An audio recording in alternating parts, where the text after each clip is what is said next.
Hi all, it's Dr. Lisa, and we're going to be talking about sugar and fertility today. So, as usual, I had my tech issues. I couldn't figure out how to get my camera to flip around. So I'm going to wait a few minutes, or a few moments actually, and have some, because I've got some followers that are apparently active right now.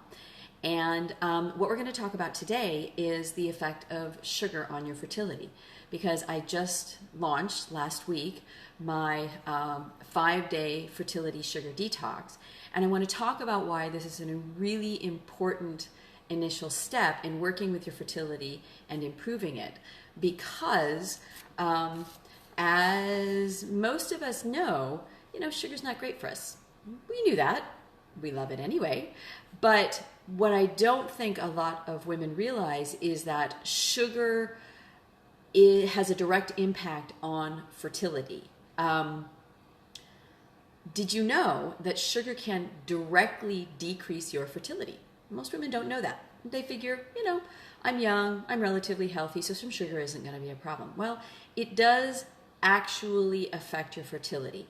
Now, I know that we've talked about that in other sessions because I've talked about the impact of sugar and endometriosis and the impact of sugar on PCOS.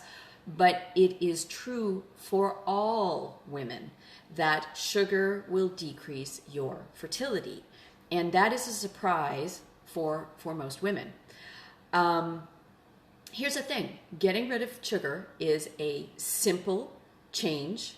It doesn't actually take a whole lot of money. And it makes all the other things that you do work to improve your fertility work better. So it's kind of like a super accelerant in terms of all of those other things that you're trying to do to improve your fertility. Getting rid of sugar will help supercharge them. I talk about the specific mechanisms of how sugar damages eggs in the 5-day fertility sugar detox. What happens is, and I don't want to go into the nitty-gritty details here, but the research shows that it basically destabilizes your hormones and it damages eggs. Infertility is expensive. Okay, we all know that. It's expensive in terms of, just your emotional health and mental well-being, which is the most important expense of all. It's expensive in terms of supplements and pills and things that you need to do, treatments that you need to undergo, whether it's acupuncture, which is a whole lot less expensive than IVF and IUI, or Western interventions like IVF and IUI. The costs of infertility are so intense that finding a way that will help make all of those costs easier to bear, that's simple and inexpensive, is really pretty remarkable. This is it. Get rid of sugar. Like, seriously, get rid of sugar. You can improve your fertility without spending huge amounts of money. And that's not to say that getting rid of sugar is a cure-all. It's not necessarily going to make you magically pregnant overnight. But what it is a foundational piece that needs to be put in place so that everything else that you're doing is going to work the way you want it to. The trick, as we all know, is making it stick, because sugar is everywhere. We all love it. There are all sorts of biologic, hormonal reasons that sugar is. We all love sugar, and it's really hard to get away from. There are some other issues about sugar. Figuring out where it hides and where the most common sugar saboteur is, because sugar is not just sugar. Sugar has multiple forms. It's hidden in multiple food groups.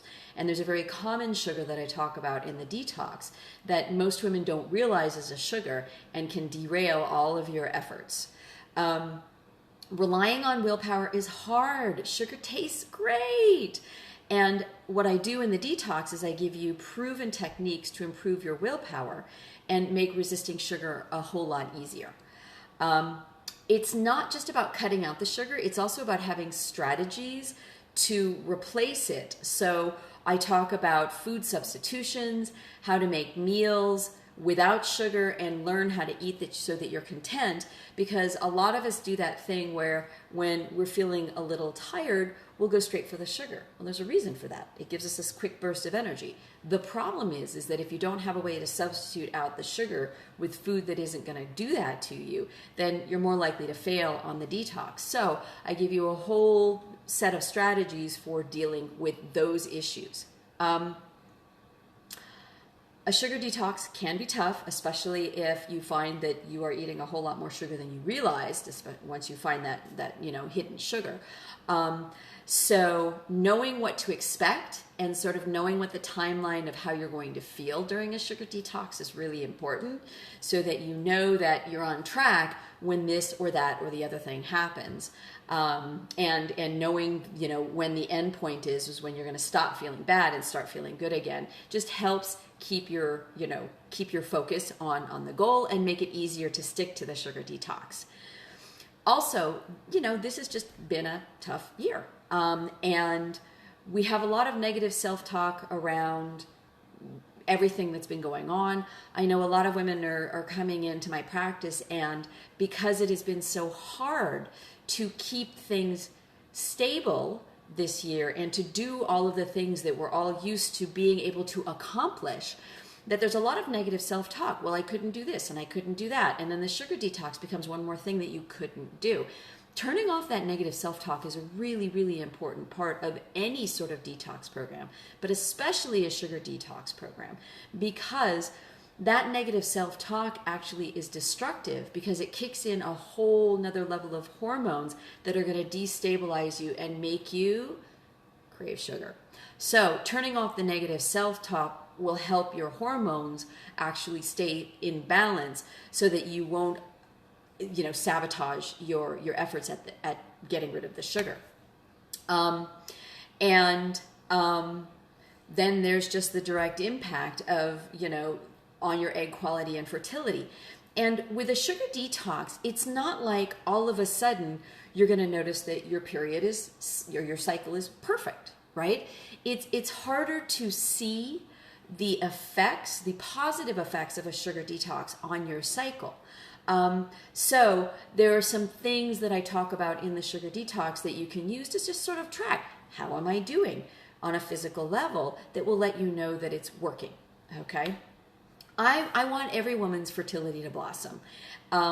Honestly, if I could wave a magic wand and make everyone pregnant, I would.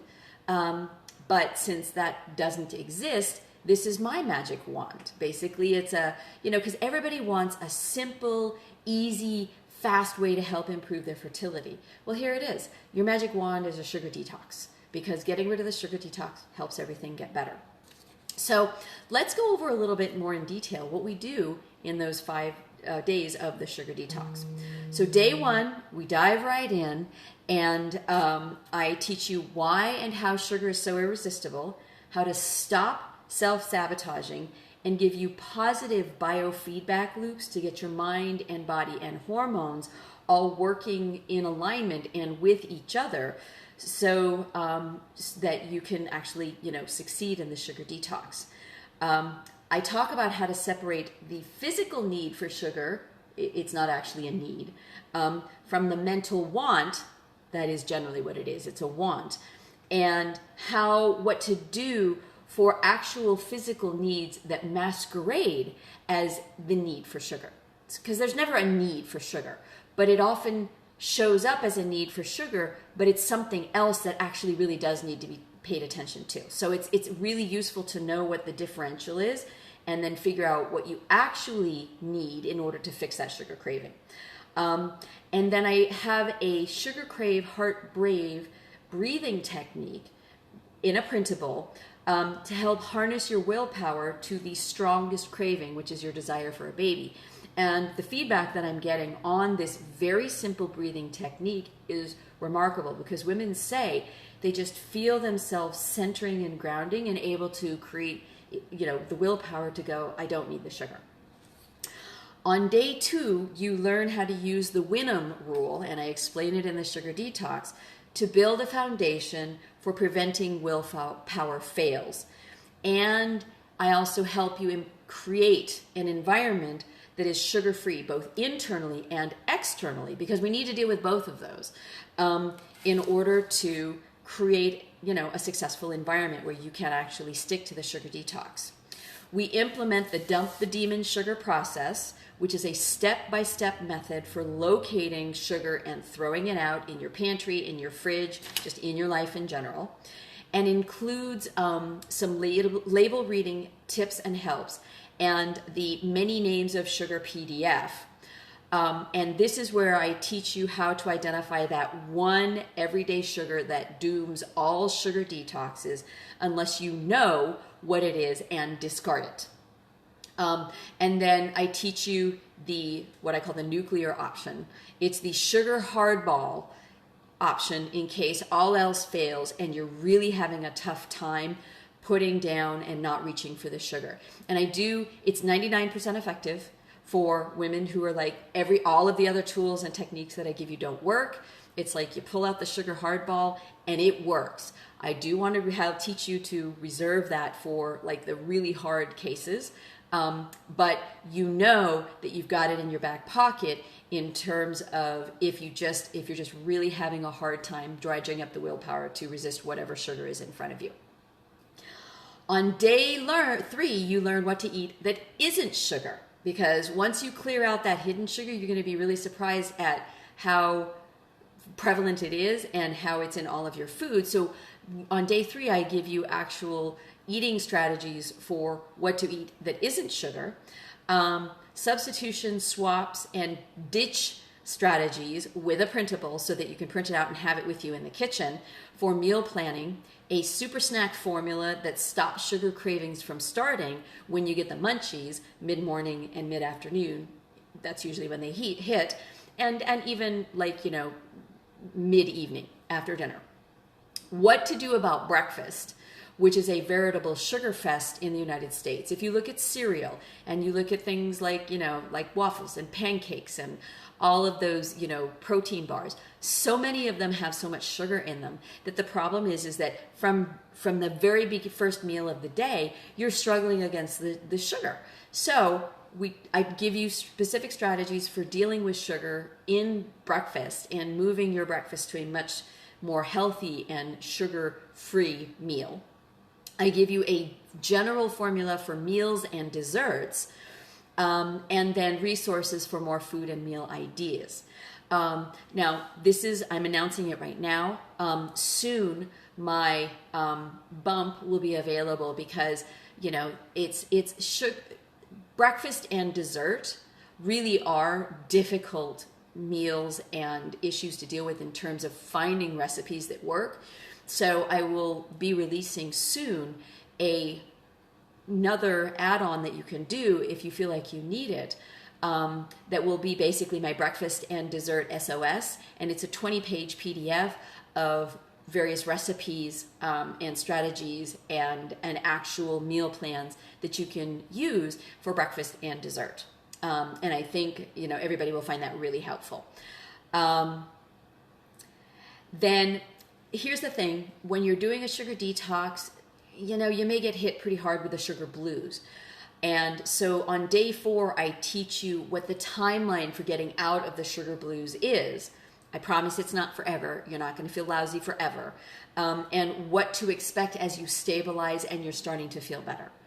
And then on day 5, I teach you multiple strategies that help you deal with caving into sugar cravings. Look, it's going to happen. Okay, you're going to cave, or you're going to be presented with, an impossible situation outside of your house where it's a sugar fest. The holiday season, when we're talking about the run from Halloween to Thanksgiving to Christmas and Kwanzaa or Hanukkah to New Year's, that it's like a sugar tidal wave. But also there are other situations that happen during the year, like the break room at work, or you go out with friends and celebrate somebody's birthday and it's like everybody is into dessert. I mean, there are the social situations that happen where it's, no matter how well you construct your internal environment for being sugar-free and your general every day-to-day external environment, what are you going to do when you get these pop-up surprise sugar disasters.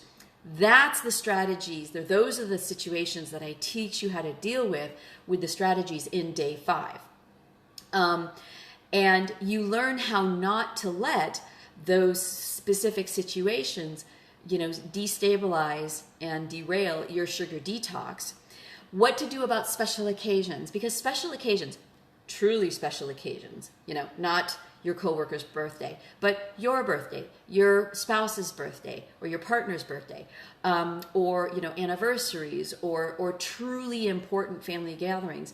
Those, sugar is always a part of those, and it's important to understand how you can deal with those and still participate in those events without feeling like you're denying yourself or you're rejecting the importance of that special occasion. So, I give you some really effective and helpful strategies for how to deal with those so that you don't feel like you're losing out on your special occasions. And then we also talk about how to keep from driving yourself crazy with perfection. Because the thing is that I don't think it's necessarily possible to have 100% sugar detox 365 days of the year. So what we do in day 5 is we talk about how not to drive yourself crazy with perfectionism and make it so that you can actually, function in your day-to-day life, help, implement these strategies to detox from sugar and also keep a balance with everything, because you can't allow fertility to take over your life. Often that's what happens, or that's what it feels like. And so creating that balance between helping improve your fertility by detoxing from sugar, but also being able to acknowledge and participate in special events is really important. And I cover that in day 5. So even if you don't have an infertility diagnosis, if you want to just generally improve your fertility, this is the way to do it. Sugar damages every woman's eggs over time. Hormonal destabilization is an absolute real event. And so by doing the 5-day fertility sugar detox and just generally doing a sugar detox, that is a very key, simple change that you can make that will make all of the other changes that you're making to help improve your fertility work better. Now, I do want to mention that I have designed the 5-day fertility detox specifically for women who are trying to get pregnant. It's not going to work because of the way that I have the tools and the strategies set up for women who just generically want to detox from sugar. And there's plenty of resources for those sorts of detox. But what I'm doing in this 5-day fertility sugar detox is I am specifically linking your fertility and your dreams and your desires for getting pregnant to, what you need to do in your day-to-day and the steps you need to take so that the sugar detox will actually help improve your fertility. So if you want a simple, easy, and relatively inexpensive way of improving your fertility, a sugar detox is the way to do it. And if you are looking for specific strategies and specific mind-body techniques to help you get through a sugar detox, and basically looking for a step-by-step plan on what you can do for meals and substitution strategies and willpower boosts, then my 5-day fertility sugar detox is designed to help you, step-by-step go through the process and be as successful as possible. So that's what I've got for you today. If you are interested, you can go to fertilityresetonline.com, and the link to my 5-day sugar detox is there. And if you would like to purchase it, it's a very easy link, and you can sign up for the course there. And I'm wondering if there are any questions. So I will open it up, and if anybody would like to ask something, please feel free. And in the meantime, while I'm waiting for questions, I want to remind you that my 90-day fertility reset is available on fertilityresetonline.com also. You can choose from the Trying to Conceive Naturally option, or you can also look at if you are specifically going through IVF, there is an IVF Success Now option for the course.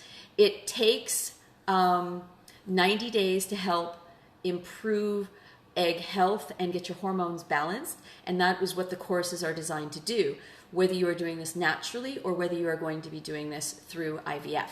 So Face Yoga with Eva asks, can you talk about some of the other factors that contribute to infertility? That's a really huge question, Eva. And factors that affect egg health. That's also a really huge question. So interestingly, or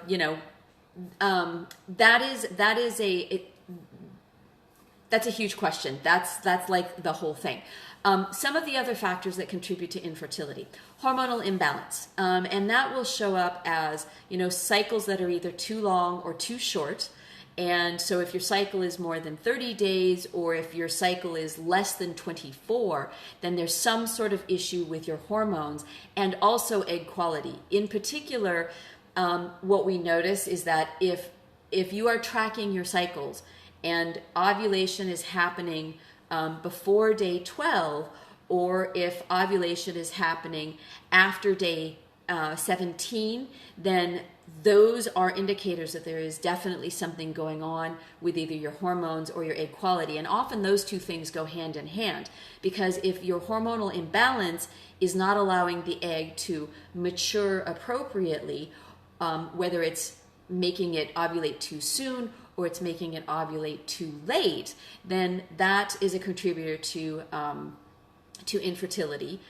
Some of the factors that can impact egg health are a diet that has, a lot of sugar in it, which I just talked about. But if you are not eating the right sorts of food that give your body the nutrients it needs in order to create appropriate hormones, or actually feed the follicles that are developing, that can create infertility. If you are stressed, and right now, everybody is stressed. 2020 has been a really tough year, but it has only in some ways exposed some of the stressors that were already there and made them worse. So if you find that you are stressed out constantly, that's going to throw off your fertility hormones and affect both egg quality and just how your fertility is working. Stress is a huge fertility killer.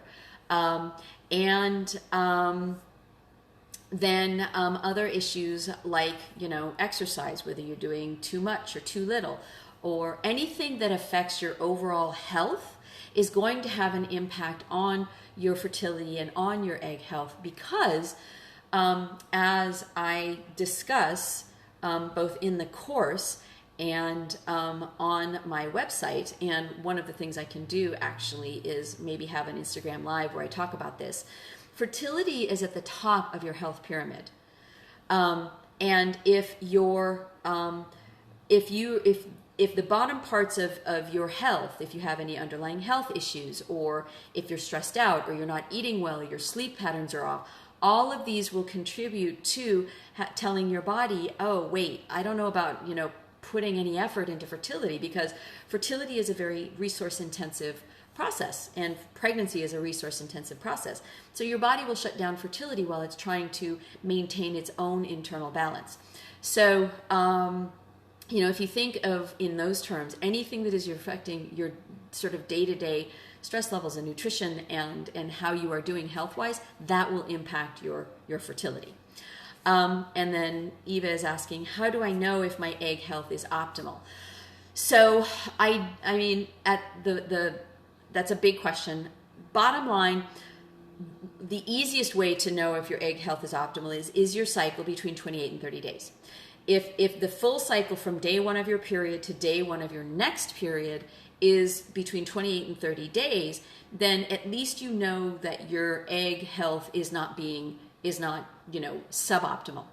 Cycles that tend to be less than 28 days or greater than 30 days, we start to look at this as, okay, something is going on with your fertility. It could be impacting your egg health. There is no one measure that can tell you if your egg health is optimal. unfortunately. AMH, incidentally, is not that number. Because a lot of things can affect that. That's anti-Müllerian hormone, and that's one of those tests that you get from doctors if you go to a reproductive endocrinologist where they are testing your egg health. AMH can shift from woman to woman based on her age and other things that are going on. I mean, yeah, okay, so if it's between 1 and 3, you're probably okay, but that's not necessarily so, because AMH is not a measure of egg health. It is a measure of the number of eggs that you have, but you can have a lot of eggs and have them all be suboptimal. There are other measures like tests like FSH that can sort of be helpful. But again, it's all in context.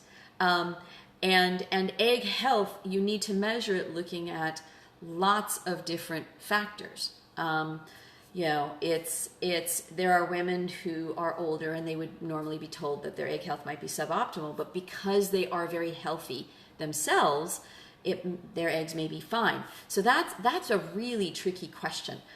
The way that I address that is I actually, first of all, sometimes you could just skip all the testing and go straight into my fertility course, which is why I designed it, to basically improve your overall fertility health, and that is going to help your egg quality and your egg health. I am working on another product, and that will help women sort of figure out all the testing that they could do or all of the information they can gather to kind of figure out if their egg health is optimal.